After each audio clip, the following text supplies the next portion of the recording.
Oh, there you are. I was hoping you'd make it. Come in, sit down. Welcome to the Story Well. If you've found your way here, then here is where you belong. And joining us at the table is a fellow podcaster and improver, Krissy Lenz. Hello. Thank you for joining us here on the Story Well. I'm so excited to be here on Storywell. I can't wait to well the stories. That's what you're here for. Yeah. Okay, so I guess my question to you is, as a person who is creative on a regular basis, like your job and all stuff you have to do, you have to be doing stuff because not only do you do improv as fun, but you also do it as a job, and you also teach other people to do it, which is a lot of use of your imagination. Like, you have to be in there a lot. So what is it that you do when your well has run dry? Like, what is it that you try and do to get yourself back up again, to sort of, as you sort of have stretched that muscle a lot? What do you do to sort of like the cool down, the recharge, the refill? Well, it might be a somewhat disappointing answer, but when I need to recharge, I just watch the same shows that I've seen over and over and over again. Oh, I'm with you on that one. Yeah, I'll go back to Schitt's Creek over and over again. I'll go back to Parks and Rec. I'll go back to Brooklyn Nine-Nine. Yeah. 30 Rock. Do you have a sort of a set, like you have like 4 or 5 of like those kind of ones that you mentioned and others that you just go back to? Or do you just kind of go, all right, I just need something familiar, and then flip to whatever it is that you... I try to rotate through all of the ones that I watch again and again. A Great British Baking Show is one of them. Oh, really? Yes. Okay. I would think that like a competition show sort of loses a lot of its, zhuzh once you sort of You would think so, but I fall asleep so easily that I often miss or forget. So I just enjoy the friendliness of it, and not necessarily the bursting to know who's going to win. Yeah, I sort of get that same place when things are really stressful. I find myself going back to video games that I have played a bunch of stuff, because I sort of want that still the same experience, but I don't want the surprise. Right. I'm not into surprise. Yeah. I'll read books I've read before. Like, it's embarrassing to admit, but I've read Twilight a number of times, because it's like, no shame. I do not believe in guilty pleasure. It's a low calorie treat. Right. Yeah, exactly. I was just talking about this with someone else too, about not everything should be held to the same high literary standard, like right. There's a whole thing about high art and low art and that kind of stuff. But like, there are some things that are perfect the way that they are. I agree. When you connect to it and you want to go back to it, as we're circling back to our conversation. Like, yes, would I watch it again?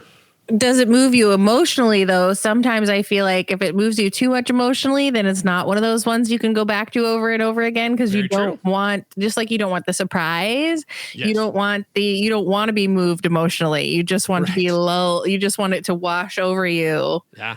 And you can dip in and out of it. Yeah, exactly. I think I find, for me, the Marvel movies are great for that. Oh, yes. Because I know the beats so well that I can sort of just dip in and dip out, and I don't have to worry about concentrating that much. Nope, and there's fun. And so when you dip in, there's a bit of fun, and there's like color, and it's familiar characters that make you feel safe, and they make you feel at home. Yes. And there's a... like, here comes the line, here comes the moment, here's whatever it comes. Yep, here comes the part I like. I have a couple of things. I don't know if this is something that's only me or you have this as well, but I have a sort of series of movie moments that when I'm really down, that I just go back to those scenes. Oh, same. Yeah. Do you? Okay. Yeah.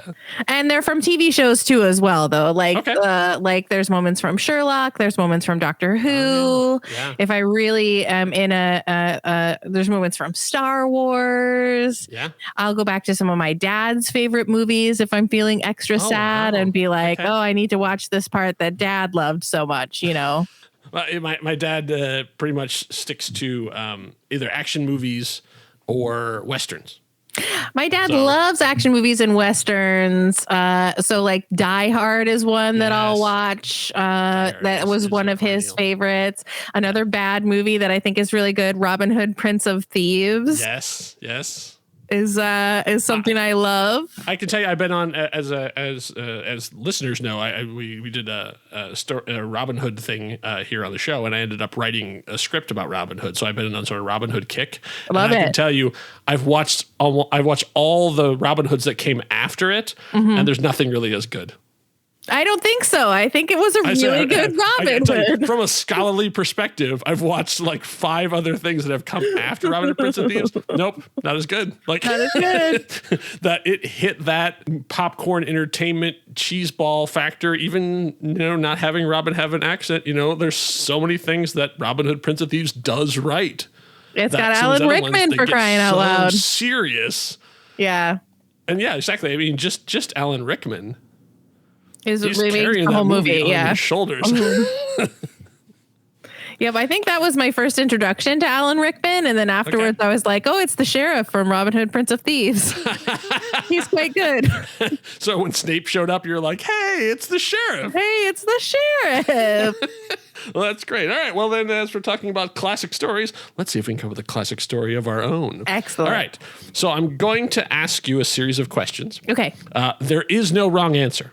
Essentially, all these things will just guide us to whatever strange framework we come up with, and then from there we'll just make up a story. Okay. So the first thing is essentially is a format. Now, essentially, I have 6 different options. You can pick something. So if you're like feeling like I want to do a book, I want to do a film, we can do that, or we can let the dice decide. Let's let the dice decide. Okay.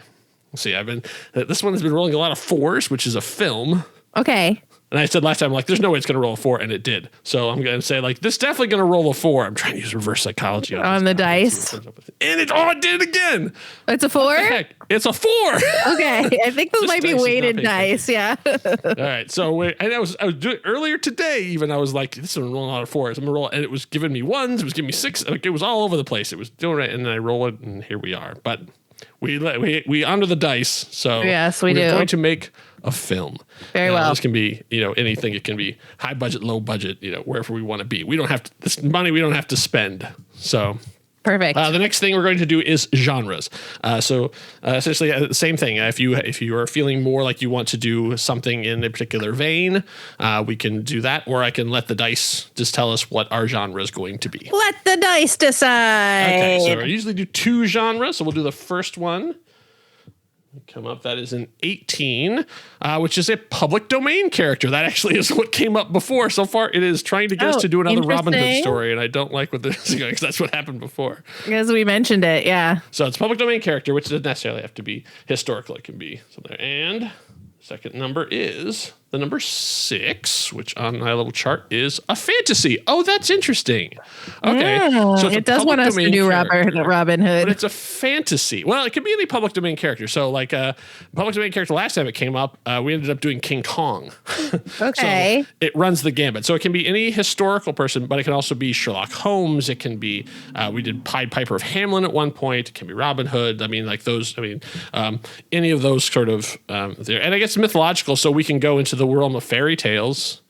Ooh, okay. I do love fairy tales. All right, so be thinking of that while I sort of get us a plot, and then hopefully that will help us pick the charger. I just looked up a list of public domain characters. Yeah, exactly. Start thinking about public domain characters. Okay. And then we will see what it sort of leads us to. Okay. So our plot is a healer wants to be saved by a statue. A healer they will wants have to turn against statue. A mentor. But they will have to turn against a mentor. Yeah. Okay. So that's interesting. Okay, so we're in the realm of fantasy. So obviously we can have all sorts. We can have fairies, we can have dragons, we can have any type of wizards, that kind of thing. So the healer could be a doctor, or it can be a magical, a magical healing, a witch even.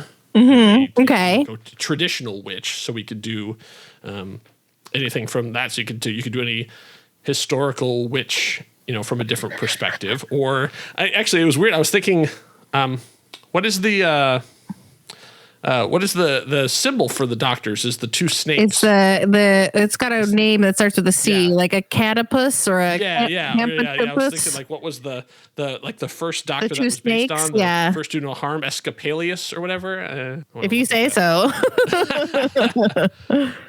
A scapulus. Yeah, something like that. I was that maybe that's too obscure of a catopus. Public domain. What about like a Wizard of Oz type thing, like a Dorothy Gale? That could be public domain, says my list. Yeah, caduceus is the symbol of Hermes or Mercury in Greek and mythology. That's the thing, the symbol for the staff of Hermes. That's the doctor's symbol. Just in case anyone out there was like yelling it at the. Just in case, yes, you probably were. You don't need to yell it anymore. Or you were doing what I was doing and just yelling different words that sound vaguely like that. You were pretty close. Yeah. I don't think I could have pulled that out of the air if this was Jeopardy or whatever. I don't think I could have. Okay.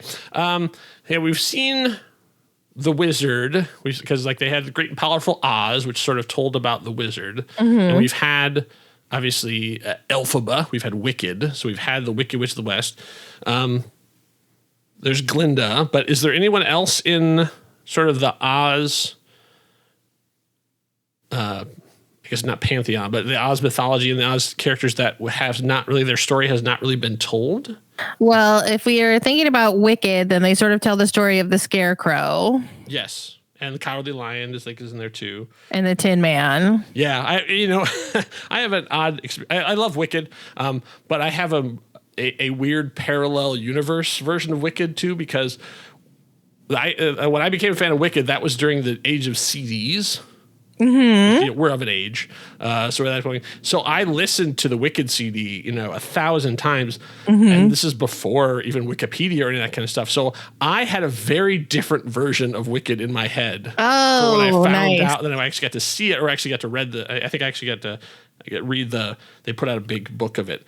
I had to get to read what the plot. I was like, oh, that's what the plot is. So like I have two versions of Wicked in my head. I have what I originally thought was going on, and then what was really going on the actual show, and it's sort of like, I love it. Yeah, well, yeah, except like I kind of like mine better. Like, yeah, but isn't that always the way? It's whatever you see, you watch the trailer and you write the movie in your head, and then you go to the movie and go, oh. Like I had a different version of this. I had a different idea. Yeah. That's when you're a creative type, it's even worse too, because you're like, I could have done that better. Yeah. They should have taken my ideas. Yes. Okay. Let's see. What about like a Count Dracula? What's his name that hunts Count Dracula? Oh, okay. Oh yeah. There's Van Helsing. Yeah, Doctor. Oh, is it Dr. Seward? Is it? There's like Van Helsing, but then I think Dr. Seward was the other guy, like in the thing. All the people who would listen to Re Dracula are like once again screaming at the thing. Yeah, Dr. John Seward. Good memory. Way to go, Kyle. That was close. Yeah, he actually showed up in Marvel Comics at one point too. That's interesting. Okay, so I'm trying to look at what his. I know he was part of like that group. That sort of like, I guess it says in this, he was the one who was running the asylum that Renfield was in, but he's friends with Quincy Morris and Arthur Wormwood. That's interesting. Okay, so to do a Dracula story from a perspective of a doctor, like the man of science of that time, having to confront the supernatural and like being the guy who has to figure out the rules and why they work, and so almost like you're talking about the sort of modern version of Sherlock they had done, kind of having to be what's a medical examiner, what's NCIS in the 1800s with Dracula. Yeah, having to figure out how it all works and how he explodes into bats. Yeah, exactly. Yeah, and having this strict man of science having to do, and it could, that could be interesting. It could even have him be in, it could even have it set like after the fact, like the events of Dracula have already happened. Because I was saying, like I have. Oh yeah, I like that. Like wanting to be saved by a statue, like maybe that Dracula has now calcified, Mm-hmm. And so like he brought in a sort of like all this stuff has happened and he has to sort of figure out what all this was. And so it's a new mystery, but based around this stuff. So we take the events of Dracula as happened. So this is kind of a sequel, but sort of starting from there. You could even have it, him investigating a new vampire. Yeah, there's a new vampire on the scene, and can he trust what he learned from the old classic vampire? These new vampires aren't following the rules that he thought he knew. That's good. Oh, I like that. Yeah. Ooh, it could even so here's a weird idea then. So if Dracula is like he's subdued, he's turned to a statue, he can still communicate. He just can't get out. So he is sort of the Hannibal Lecter. Oh, yeah. Giving the information. The strings. Right. Yeah, exactly. He's like, he's giving information to Dr. Stewart about how vampires work and what the things are, except that suddenly they're not playing by the same rules. They're like the things are changing. So we can almost get into like a Jack the Ripper situation where there's a vampire serial killer out there. Yes, and no one believes it's a vampire except for Dr. Seward. Yes, no one will believe him. Yeah. We could have it either be like, no, I was there, like I saw him, him shove garlic in his mouth and pin him to the I saw the vampire brides, and everybody just going like, okay, old man, like whatever you want to. That was in the past. We beat them. Exactly. Like they can't come back. Like that's mythology. This is an age of science, and like, oh, that would actually be interesting too, to have it be that it's sort of right on the age of everyone sort of believing everything can be explained and rationalized, and him being like, but there's still weird stuff out there. So there's still weird unexplained stuff. But has to like try and get these people to go like, no, there's more things in heaven and earth. Yes. That's really good. Okay. All right. So then, so as this is a film, does there have to be a love interest? Well, I think a love interest would fit its way in really nicely. Of course, there has to be a woman in the story. Sure. And like maybe she's a young investigator who's trying to prove herself. Okay. Oh, do you think trying to be a cop or trying to be like a reporter? Oh, I was thinking trying to be a cop. Oh, that's interesting. Okay. So like maybe she gets assigned this case because nobody else wants it. Like, I don't know why Zootopia keeps coming up in our conversation, but like Zootopia, where they're like have her on whatever the 1900s version of parking lot duty is. Exactly. Yeah. So she gets this job because no one else wants it. Right. Exactly. And then ends up catching a case, something actually really interesting that probably because it's vagrants, it's the lower class who are being affected by this. No one seems to care. But she, being a person from the streets, who grew up poor or whatever, has much more of a connection to trying to help those people. Whereas, they're serving the interests of the rich, and she's trying to help these people. Yeah. And she's willing to believe something a little fantastical because maybe when she was a kid she saw something that made her believe in the supernatural. Maybe even the two of them. So maybe she and Dr. Seward grew up together and they witnessed something, like a werewolf or whatever, something, some strange bog creature or whatever. We don't even have to explain what it was. It's just it's like like the opening scene of most episodes of The Witcher, where it's like it's a thing, and they just fight. So it was some weird, creature, and they managed to survive it, but no one believed them because they were just kids and all this stuff. But now fate has brought them back together to fight another monster. I love it. Yeah, that's really good. I like that. Okay, so I guess then let's talk about the bad guy then. So there is a vampire out there. How do we make this one different so it's not just wahahaing all over the place? It would have to be, if we're in the Dracula world, it would have to be someone who accidentally got made a vampire, or someone who got made a vampire by one of the vampire brides. Yeah, I was thinking vampire brides have been underused in a lot of things. Yeah. That would So be an maybe one interesting of way to them go. like secretly made a vampire, not a child vampire, but a vampire child. Okay. Okay. And wait. So which way do you mean it? Do you mean like it's not a kid? It's just a young. it's not a kid. Okay. It's just a vampire that they made into a vampire by biting them. Right. Because I mean, the vampire kids have been used quite a lot. Yes, there's a lot of Like, I was vampire trying to kids find a out there. way. Could it be a way that we can come and angle with it? I don't really think so. Like with, Abigail currently in theaters and Yes, and Interview with the Vampire now. back in Yeah. theaters for the Right? anniversary. Yeah, exactly. Yes. The vampire is sort of back in the public consciousness, and so I was like, no, I don't have a take on kid vampire. Yeah, not a kid vampire, just one of the brides sired Yeah, a vampire. I like the idea of it being this. Even you can add the high society thing that it's somebody who is protected by fame and fortune and riches. Oh, yeah. So that could be like their whole family is in denial about the fact that they're a vampire. And so Right. they're covering it up. Right. They're just like, he sleeps all day because he's lazy, Yes. Because, if he goes on the sun, he'll burn. So then, you have all of the mechanisms that protect people are also protecting this monster. So they have to, so then you have these, even though it's a doctor, probably doctor at this point will have his being like, ugh, you work with you touch sick people, you work with the dead. That's so gross. Class. Like, whoa. Yeah. To have, so even you work in like, gauche. you have a clinic that you deal with the poor. Ugh, disgusting. Yeah. So you can have him even as a doctor on the outs.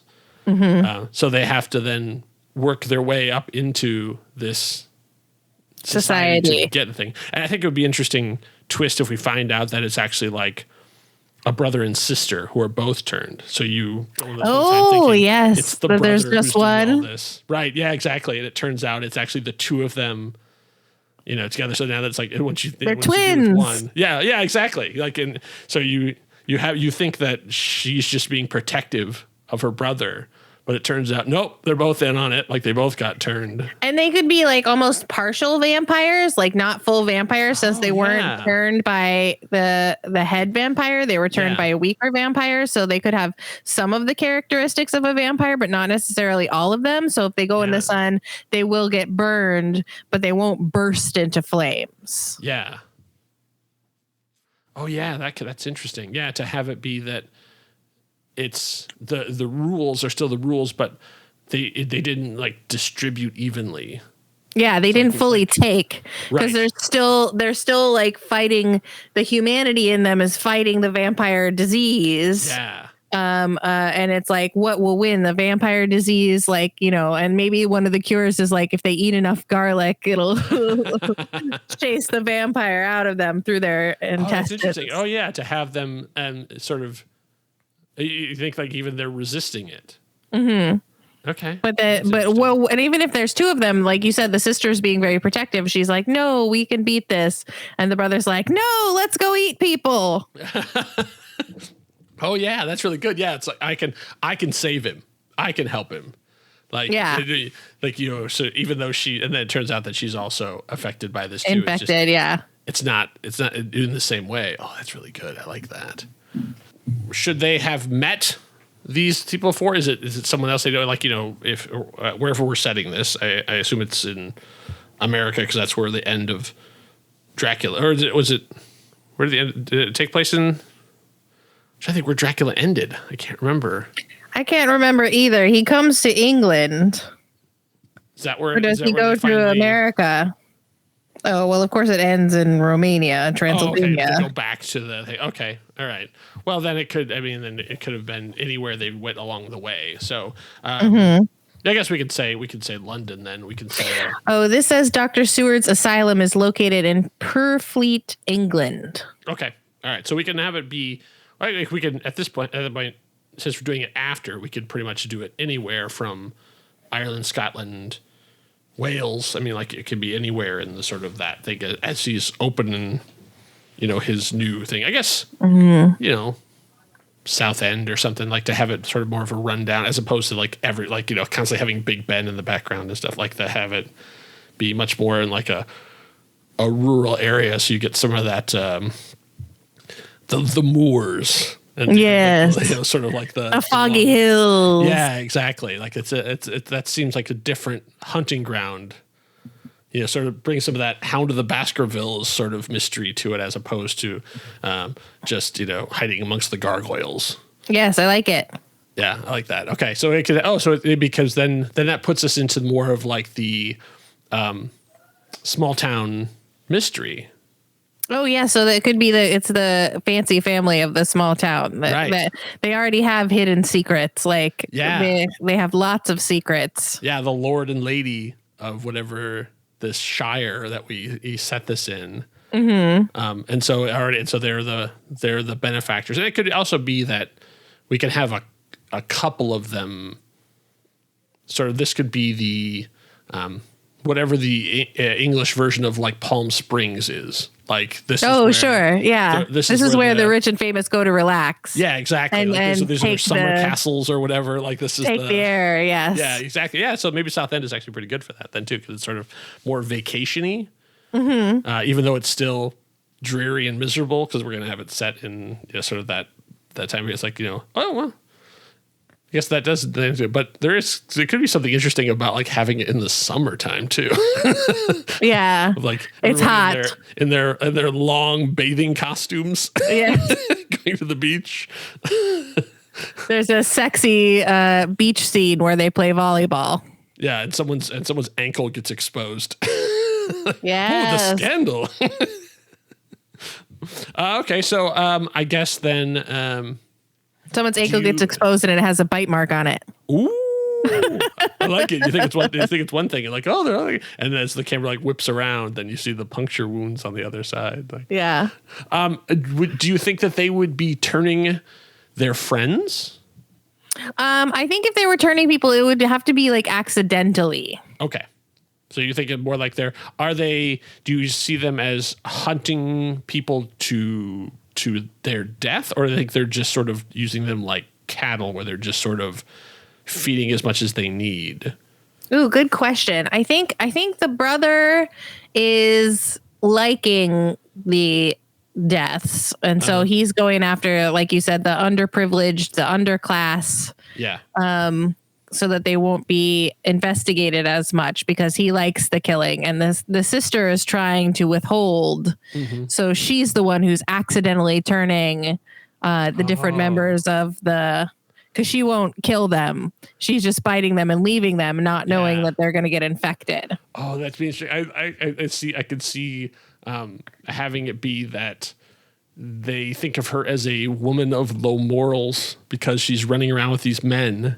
Yeah, take him out and say, and the men afterwards wake up like, oh, something amazing must have happened, but not knowing that nothing happened. Now they're infected. Yeah, yes. Exactly. And they don't know that. Yeah. Oh, that could be interesting. That could even be what brings him to town is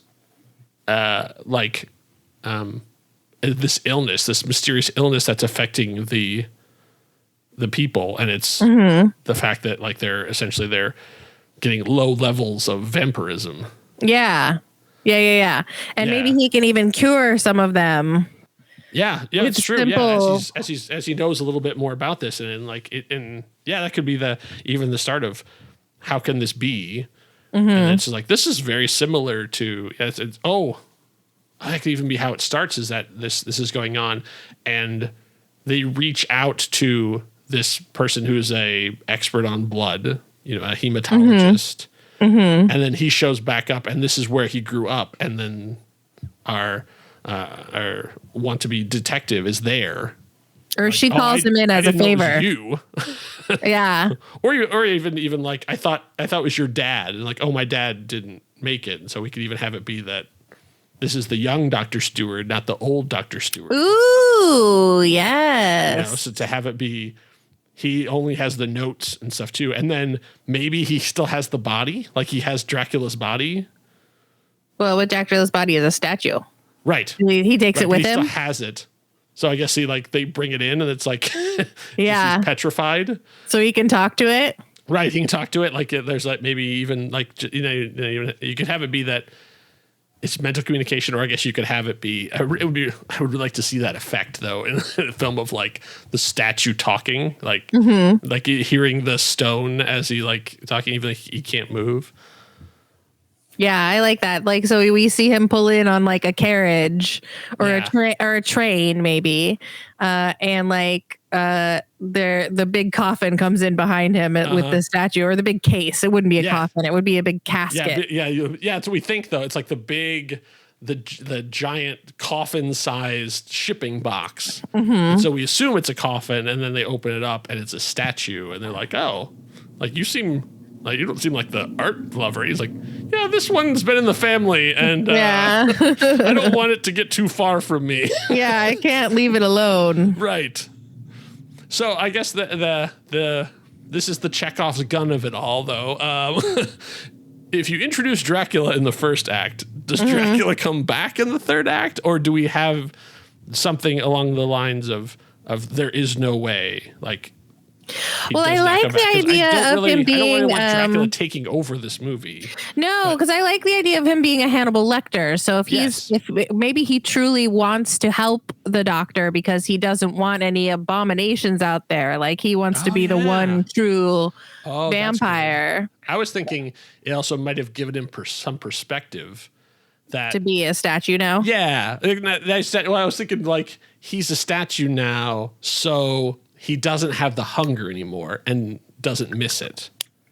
Yeah, well, and if we go with the Bram Stoker Dracula, then all he wanted was his Mina back, and maybe he didn't mean to wreak so much havoc and spread this disease. Maybe he sees it as a curse now. Oh, it would be. Can you imagine Dracula as Cyrano? He's giving relationship advice to this guy. I like there's your girl. Like you have to do everything. You have to go. You have to walk to the ends of the earth and kill. You must cross oceans of time for her. Exactly. Oh, I love the idea of Dracula giving dating tips. Yeah, that's beautiful.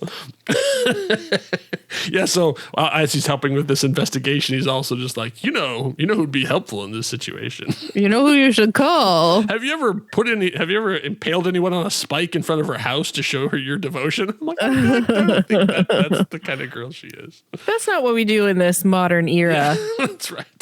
We impale flowers. Impaling was huge in my time. People loved it. They went nuts for it. Forests. It was like it was a night out. He would just walk around and see who got impaled that day.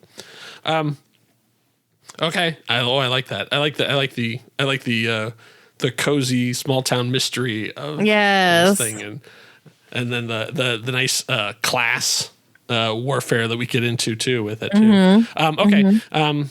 I guess then how do you think what's our big finale? I guess I like the mystery, and we're going through and we discover that the sort of our twist will be they think that they've defeated the vampire, and it turns out that there are two. They kill the brother. Yes. And then the sister, turns out she was the more powerful one all along, and she explodes with rage and tries to maybe she take has them the out. mental powers. Oh yeah, she's got the better powers. Those sort of the mesmerism. And so she's going to be about to turn one of them into a vampire when the other one saves them with some heretofore unknown trick of vampire lore. Like the I know that in the Asian mythology, there's a lot of like they have to count things. Like there's like if you spill seed, if you spill the salt, they have to count it. Yeah, running water or like can't go to like there's some obscure stuff. That'd be interesting to Dracula finally goes, well, there's this one thing. There is this one. I don't like to talk about it, but I thought it was just me, but maybe maybe it passed on through. If someone spills salt, I have to stoop to count each grain. Right? Yeah, that kind of thing. It's like they have like they bring in like whatever this ornate looking box and you think it's something, and it literally is just seed corn, and they just drop it out. Why would I? And all of a sudden, like the fire goes in her eyes, and she digs down and starts lining them up into rows. Or something that poisons them, like silver poisons them, garlic poisons them. Yeah. Maybe there's like, something else that poisons them. Yeah, like holly or something. Like there's a sprig of, if you sprig of holly, I think you put on the steak that you put in the heart or something like that. I thought there was a okay. I like that. That was, or like a particular. It's not just any wood. It has to be a particular thing. It has to be ash or whatever. Ooh, that'd be great, especially if they like try and stab her once with a regular old thing and it doesn't work. Yeah. Oh, that would be. Oh, the really good is they think they've done it with the brother. Like, oh no, you have to do it with that, and then Dracula goes, well, you used ash, right? You didn't use like a larch or something, and they're like, what? And then you cut back to the brother like looking up and like looking down and seeing the thing and like, no, that only stuns him. It doesn't actually kill him. It has to be this kind of branch. It has to be an evergreen branch. Yes. It can't be from a deciduous tree. Yeah, exactly. Yeah, it has to be like in the moonlight. It has to be carved. Like all this elaborate ritual stuff they had to do. And like he's just frantically making notes all the time of like, okay, so this but not that, but this but not this.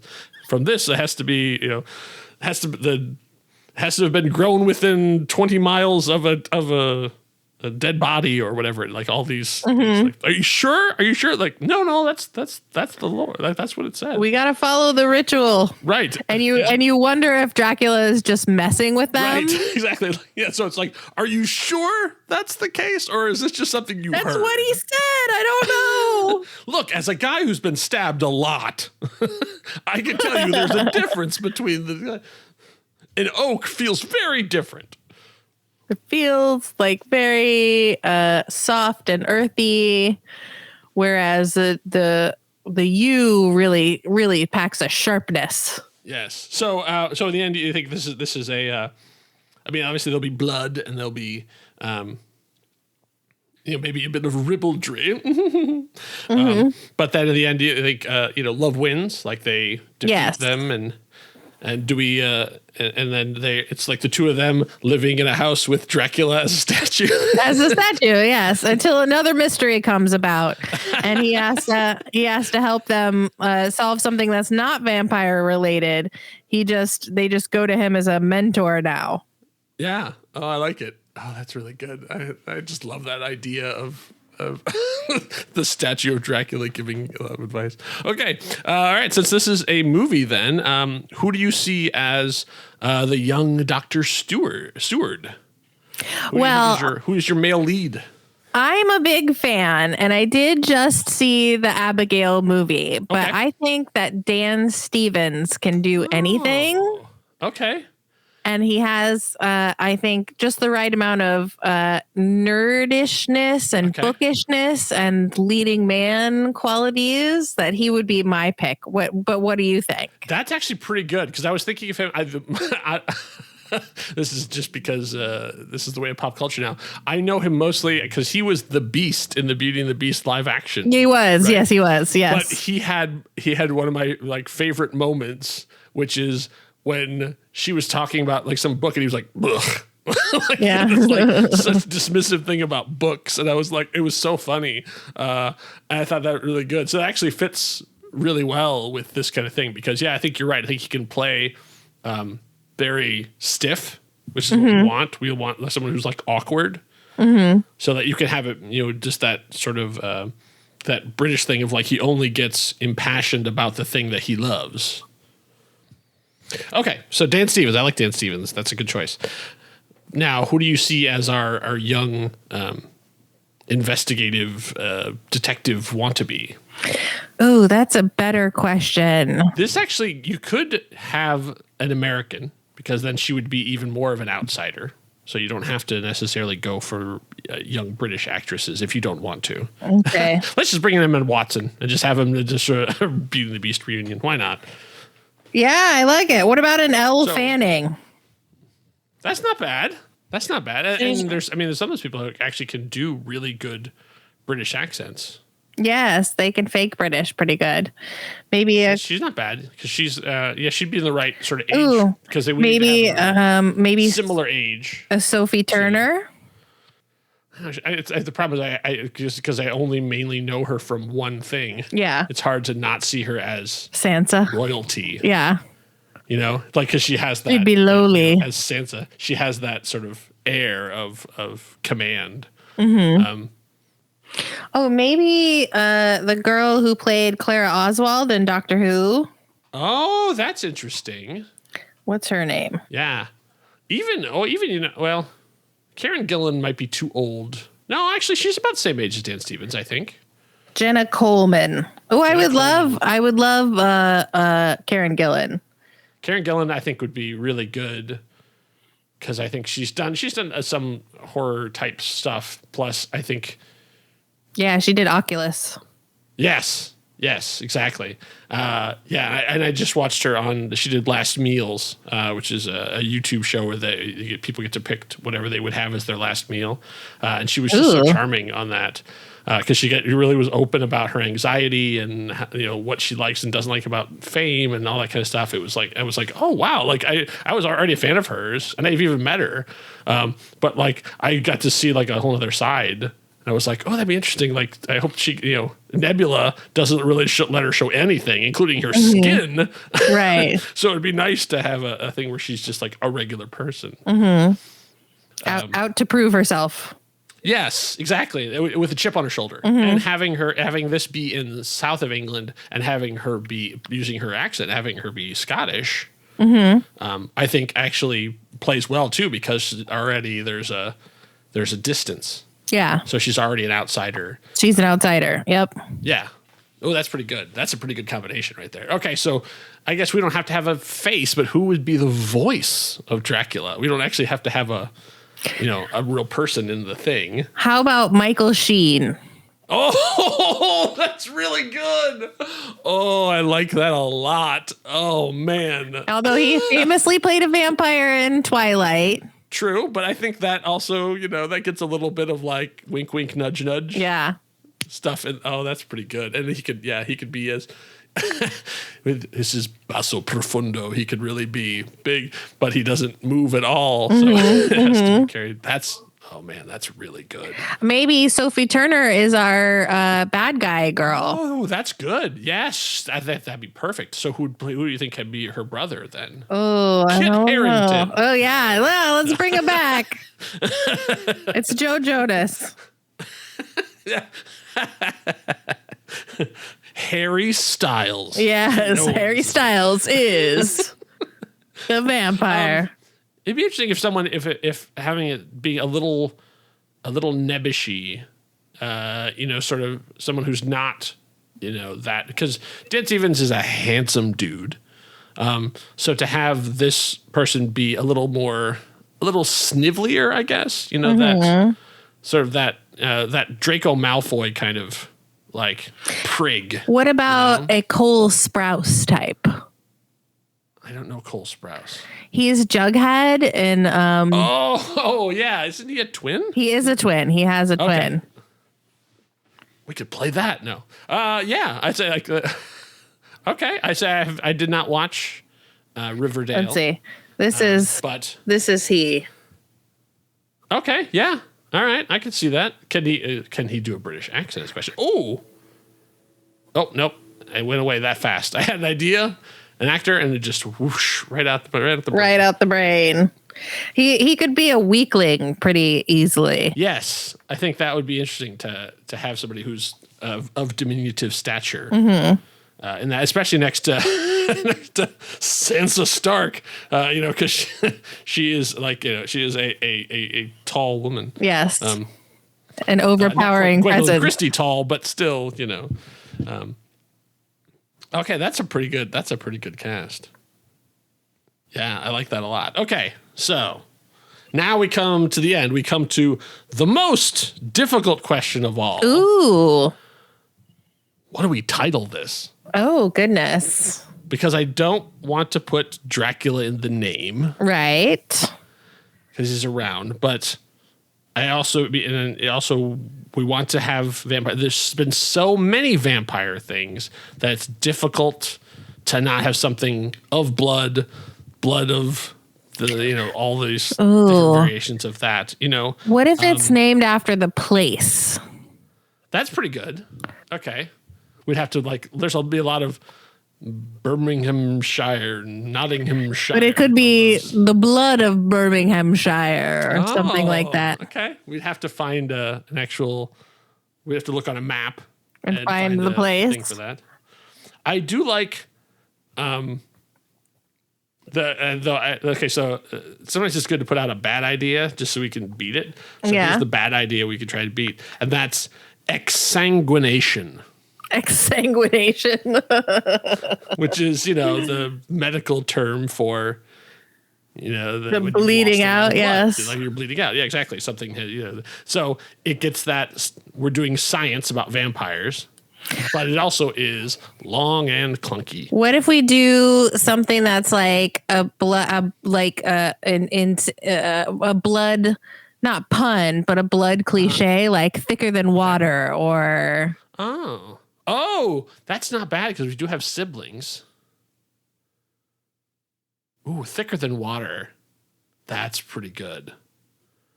It sounds pretty gross, though. Thicker than water. It does sound pretty gross, which I like that too because we're gonna have people gonna die. Yeah. And they're gonna get it's gonna get messy. Okay.